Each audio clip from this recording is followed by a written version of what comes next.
الحمدللہ رب العالمین والعاقبۃ للمتقین والصلاة والسلام علی رسولہ النبی الکریم اما بعد فاعوذ باللہ من الشیطان الرجیم بسم اللہ الرحمن الرحیم اللہم صل علی محمد وعلی آل محمد كما صلیت علی ابراہیم وعلی آل ابراہیم انک حمید مجید اللہم بارک علی محمد وعلی آل محمد كما باركت على ابراہیم وعلى آل ابراہیم انک حمید مجید۔ میرے محترم بھائیو بہنوں،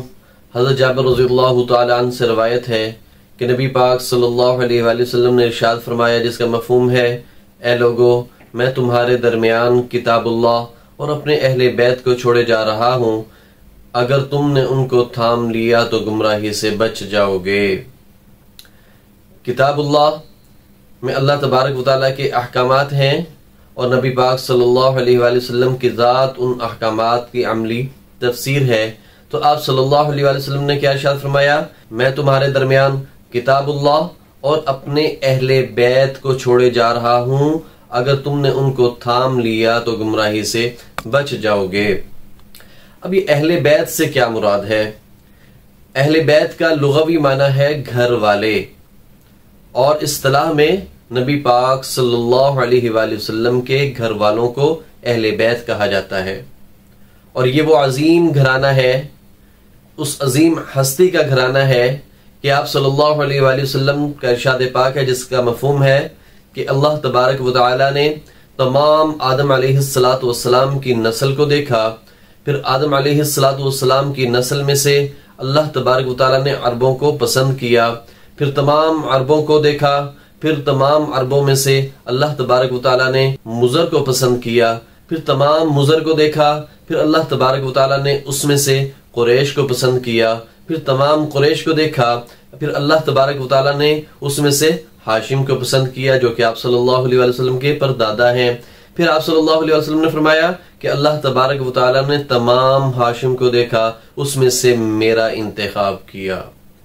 یہ وہ عظیم گھرانہ ہے، اس عظیم ہستی کا گھرانہ ہے کہ جس سے اللہ تبارک و تعالیٰ نے عالی نسب بنایا، عالی شان مقام عطا فرمایا، وَرَفَعْنَا لَكَ ذِكْرَكَ، اے نبی ہم نے آپ کے ذکر کو بلند کیا۔ تو میرے نبی کریم صلی اللہ علیہ وسلم کیا فرما رہے ہیں کہ میں تمہارے درمیان اللہ کی کتاب اللہ اور اپنے اہل بیت چھوڑے جا رہا ہوں، اگر تم نے ان کو تھام لیا تو گمراہی سے بچ جاؤ گے۔ قرآن مجید میں اس گھرانے کی پاکیزگی اور طہارت کے حوالے سے اللہ تبارک و تعالیٰ کا ارشاد پاک ہے، جس کا مفہوم ہے: انما یرید اللہ لیذہب عنکم الرجس اہل البیت ویطہرکم تطہیرا۔ بس اللہ تبارک و تعالیٰ چاہتا ہے اے اہل بیت تم سے ہر قسم کی نجاست کو، ہر قسم کے گناہوں کو تم سے دور کر دے، اور ویطہرکم تطہیرا، اور تمہیں کامل طہارت عطا کر کے بالکل پاک صاف کر دے۔ یہ وہ گھرانہ ہے اہل بیت۔ پھر آپ نماز میں بھی پڑھتے ہیں: اللہم صل علی محمد وعلی آل محمد، کہ اے اللہ رحمت نازل فرمائیے نبی پاک حضرت محمد مصطفیٰ صلی اللہ علیہ وآلہ وسلم پر، وعلی آل محمد، اور آپ صلی اللہ علیہ وآلہ وسلم کی آل پر۔ یہ وہ گھرانہ ہے اہل بیت۔ قرآن نے کیا بتایا کہ اہل بیت جو ہیں وہ بالکل پاکیزہ ہستیاں ہیں۔ اب اہل بیت کون ہیں؟ اب سوال یہ پیدا ہوتا ہے کہ اہل بیت کون ہیں، اس میں کون کون شامل ہے؟ تو آپ دیکھیے کہ اہل بیت لفظ آ رہا ہے کہ گھر والے۔ اہل بیت کا مطلب کیا ہے؟ گھر والے۔ تو نبی پاک صلی اللہ علیہ وآلہ وسلم کے تمام گھر والے اہل بیت ہیں۔ اب ان تمام گھر والوں میں کون کون شامل ہے؟ تو سب سے پہلے نبی پاک صلی اللہ علیہ وآلہ وسلم کی تمام ازواج مطہرات اس میں شامل ہیں۔ پھر آپ صلی اللہ علیہ وآلہ وسلم کے بیٹے جو اس دنیا میں تشریف لائے، رخصت ہو گئے، وہ بھی اہل بیت میں شامل ہیں۔ پھر آپ صلی اللہ علیہ وآلہ وسلم کی بیٹیاں، وہ بھی اہل بیت میں شامل ہیں۔ پھر آپ صلی اللہ علیہ وآلہ وسلم پر جب یہ آیت نازل ہوئی تھی انما یرید اللہ لیذہب عنکم الرجس اہل البیت، تو حضرت ام سلمہ رضی اللہ تعالی عنہا فرماتی ہیں کہ نبی پاک صلی اللہ علیہ وآلہ وسلم پر جب یہ آیت نازل ہوئی تو نبی پاک صلی اللہ علیہ وآلہ وسلم میرے گھر تشریف فرما تھے۔ آپ صلی اللہ علیہ وآلہ وسلم نے حضرت علی المرتضیٰ رضی اللہ تعالی عنہ کو بھی بلایا، حضرت بی بی فاطمہ الزہرا رضی اللہ تعالی عنہا کو بھی بلایا، حضرت امام حسن حضرت امام حسین رضی اللہ تعالی عنہ کو بھی بلایا، اور آپ صلی اللہ علیہ وآلہ وسلم نے اپنی چادر کے حصار میں لے کر فرمایا یا اللہ یہ بھی اہل بیت ہیں، یا اللہ یہ بھی اہل بیت ہیں۔ تو اہل بیت سے محبت ایمان کا حصہ ہے، اور تمام علماء کرام کا متفقہ فیصلہ ہے کہ جو اہل بیت سے محبت نہیں کرتا وہ منافق اور کافر ہے۔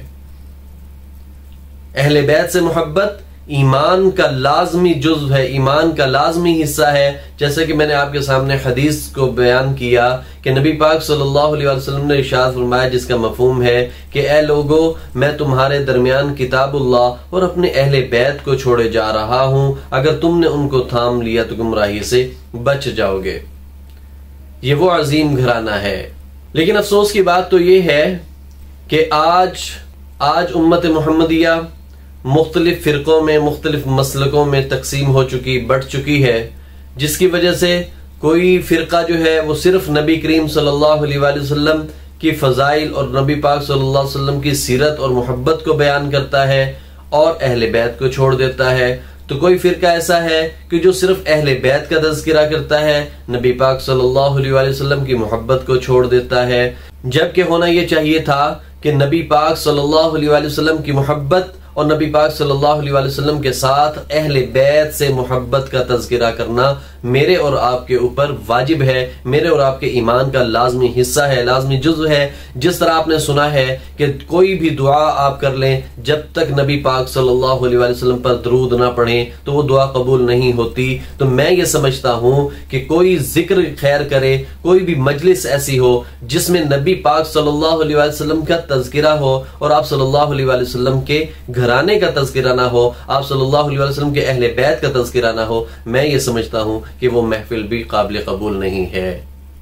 کیونکہ نبی پاک صلی اللہ علیہ وسلم سے محبت اور آپ صلی اللہ علیہ وسلم کے بعد آپ صلی اللہ علیہ وسلم کے اہل بیت سے محبت ایمان کا لازمی حصہ ہے۔ جو ان سے محبت نہیں کرتا وہ منافق ہے، وہ کافر ہے۔